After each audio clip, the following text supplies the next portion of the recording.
Hola chicos, ¿cómo les va? Estamos en un nuevo video para el lenguaje de la ciencia. Esta vez tenemos como propuesta estudiar la continuidad de una función, entender la definición de continuidad de una función y resolver un ejercicio práctico que tenemos acá.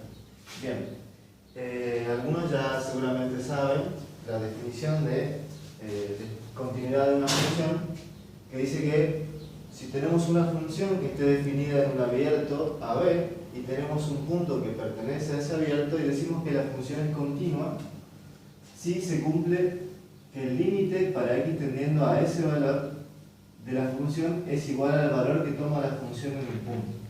Bien, ¿qué significa esto? Esto significa tres cosas. Significa, primero, que existe el límite cuando x tiende a x sub 0 de f de x y es igual a L, donde L es un número real, ¿sí? Un número finito. La segunda, que la función o que este valor está definido, es decir, que x sub 0 pertenece al dominio de la función.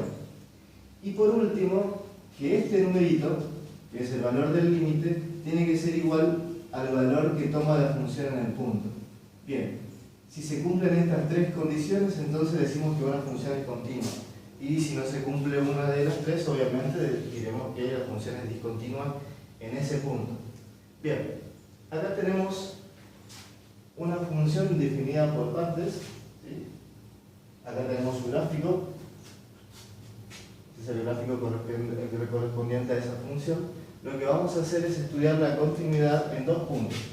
Vamos a estudiar la continuidad en este valor, en menos 1, y vamos a estudiar la continuidad en 1. Bien,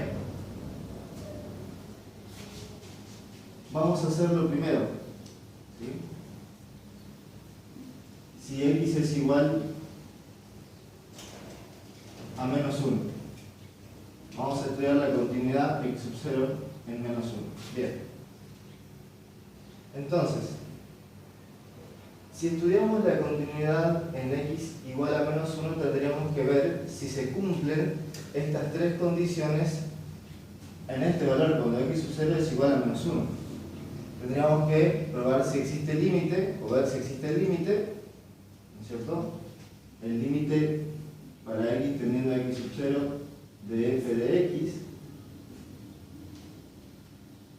Pero, para estudiar el límite, cuando x tiende a, perdón, esto es menos 1, a menos 1, fíjense, como menos 1 está acá, ¿sí? Nos acercamos por derecha, lo hacemos mediante la función igual a x. ¿Sí? Si nos acercamos por izquierda, lo haríamos mediante esta función, que es la función x al cuadrado menos 4. Fíjense, tenemos las funciones x al cuadrado menos 2, perdón, dije menos 4 acá, es menos 2. Menos 2 si x es menor que menos 1, es decir, cuando nos acercamos por acá. ¿Sí? Y es igual a x, es la función de identidad entre menos 1 y 1. Es decir, por acá tenemos la función de identidad. ¿Sí? Y en este otro tramo, desde 1 hacia el infinito, tenemos esta función, que es una función lineal. Bien, entonces, si necesitamos saber cuánto vale el límite en el valor menos 1, lo que tendríamos que hacer entonces es lo siguiente. Como tenemos en ese punto el quiebre de dos tramos, tendríamos que hacer el límite para x tendiendo a menos 1 por derecha de x y el límite para x tendiendo a menos 1 por izquierda de x al cuadrado menos 2. Es decir, me acerco por derecha, lo hacemos mediante esta función, me acerco por izquierda, lo hacemos mediante esta función. ¿Sí? Cuando nos acercamos al menos 1. Bien, esto que está acá indica si nos acercamos por derecha o por izquierda. No se confundan con los signos más y menos. Bien, entonces, si nos acercamos mediante esta función el límite sería, reemplazamos la tendencia, me quedaría menos 1, función identidad, ¿no? Y si nos acercamos por izquierda, esto sería menos 1 elevado al cuadrado, menos 2, y el resultado es menos 1. Bien. Entonces, los límites laterales son iguales. Si nos acercamos por derecha, tiende a 1. Si nos acercamos por izquierda, también tiende a 1. Entonces, podemos decir que existe límite para x tendiendo a menos 1 de f de x. Es decir, se cumple la primera condición. Con esta estamos bien. Se cumple la primera condición. Ahora lo que vamos a ver es si se cumple la segunda condición, si la función está definida en el punto. Bien. Fíjense, estamos en menos 1 y el menos 1 tiene imagen. Lo podemos ver en el gráfico, el menos 1 tiene imagen y es menos 1. O nos venimos acá a la definición de la función y vemos que dice que f de x es igual a x si x está entre menos 1 y 1. ¿Sí? Entonces, f de menos 1 es igual a menos 1. ¿Sí? Es igual a menos 1. Ahí se cumple la segunda condición. Es decir, existe f de menos 1 y es igual a menos 1. Acá me olvidé de escribir el límite. Existe el límite cuando x tiende a menos 1 y es menos 1. Acá vemos, se cumple la tercera condición. La tercera condición es que el valor del límite sea igual al valor que toma la función. Es decir, el límite para x tendiendo a menos 1 de f de x es igual a f de menos 1. Bien. Entonces, diremos que la función es continua, se cumplieron las tres condiciones, diríamos que la función es continua en este valor, en menos 1.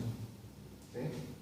De la misma manera vamos a estudiar la continuidad de la función, pero en el valor 1, ¿sí? Cuando x es igual a 1. Vamos a hacer acá, porque esto es bastante corto, va a salir rápido. Bien. Entonces, empezamos viendo qué sucede con el límite. El límite para x tendiendo a 1 de f de x. Nuevamente, fíjense, si lo hacemos por izquierda, cuando nos acercamos al 1 por izquierda, lo hacemos mediante esta función, mientras que si nos acercamos por derecha, lo hacemos mediante esta función. Yo me guío por el gráfico porque acá está bastante claro, pero también tengan en cuenta cómo está definida la función. Fíjense, cuando x tiende a 1, ¿sí? Lo hacemos mediante las dos funciones. Nos acercamos a 1, cuando x tiende a 1, tenemos, si lo hacemos por derecha, x más 1, y el límite cuando x tiende a 1, es por derecha, por izquierda es la función identidad. Bien, ¿qué sucede acá? Si reemplazamos la tendencia, este límite me da 2. Si reemplazamos la tendencia, este límite me da 1. Es decir, nos acercamos por izquierda, tiende a 1, nos acercamos por derecha, tiende a 2. Es decir, los límites son distintos. ¿Sí? Si los límites son distintos, los límites laterales son distintos, ¿qué pasa? No existe límite. Entonces de acá tenemos como conclusión que no existe límite para x tendiendo a 1 de f de x. Es decir, no se está cumpliendo la primera condición. ¿Sí? Si no se cumple la primera condición, igual, una función no es continua, por más que se cumpla la segunda, que es que la función está definida. En este caso sí está definida, la función tiene como imagen, en uno tiene como imagen a 2, está definida, pero como no se cumple la primera condición, es decir, no existe límite en el punto, decimos que la función no es continua. Bien, chicos, creo que quedó todo claro. Eso, al menos eso espero. Nos estaremos viendo en otro video. No se olviden de darle me gusta si es que les gustó el video, de suscribirse y consultar si es que necesitan algo. Le estaremos respondiendo en breve. Bien, gracias.